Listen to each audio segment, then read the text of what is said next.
Ever looked down at your plate and wondered why that little metal tool in your hand looks so innocent, yet once caused absolute outrage? Because believe it or not, the fork, yes, the fork, was once called evil. Not awkward, not unnecessary.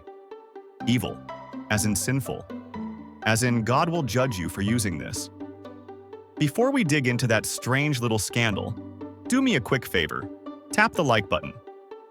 It helps more curious minds find stories like this one, and it tells the algorithm you enjoy uncovering the weird side of everyday life. Now, here's the strange part. For thousands of years, humans survived perfectly fine without forks. They used their hands, or maybe a knife, or a spoon if they were feeling fancy. Food was torn, dipped, and grabbed. That was normal. That was human. So when a tiny pronged object appeared and suggested you shouldn't touch your food anymore, people didn't see progress. They saw trouble. The story really kicks off around the Middle Ages, in places filled with long tables, heavy robes, and very serious rules about how God wanted you to live. Etiquette wasn't just manners back then, it was morality. And changing how you ate wasn't a small thing. It was personal, suspicious, almost insulting to nature itself. Some people claimed the fork was an insult to God's design. After all, if God gave you fingers, why replace them with metal spikes? Others whispered that it encouraged vanity, luxury, and weakness. Real people, they said, used their hands. And that's where things start to get uncomfortable, because the fork didn't just arrive quietly, it arrived with attitude, wealth, and a whole lot of judgment attached. So where did this so-called evil object actually come from? To find that out, we have to drift east, far from medieval castles and into the refined courts of the Byzantine Empire.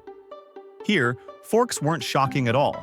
They were small, elegant, often made of gold, and used mostly by the wealthy to eat sticky or saucy foods without making a mess. To them, it wasn't sinful. It was practical, polite even. But things took a strange turn when the fork crossed into Western Europe around the 11th century. And it did so with drama.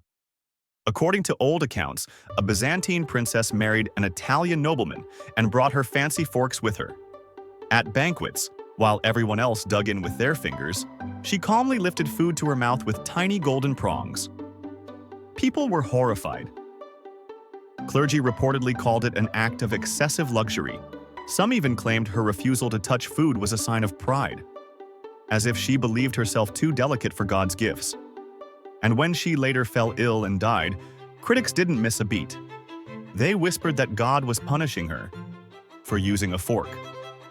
From that point on, forks earned a dark reputation. They looked suspiciously like tiny pitchforks, which didn't help their image. To many, they felt unnatural, cold metal replacing warm human hands. And hands, after all, were how food was meant to be enjoyed. Touching bread, tearing meat, dipping fingers into sauce, that was honest, that was human. So for centuries, forks stayed mostly outcasts, mocked, rejected, sometimes even feared. But quietly, slowly, something was changing. Because while people argued about morality, the fork was waiting for the right moment to make its comeback. See, what finally saved the fork wasn't religion or philosophy. It was mess. Europe got cleaner, clothes got fancier, ruffs, cuffs, lace collars, and silk sleeves didn't mix well with greasy fingers.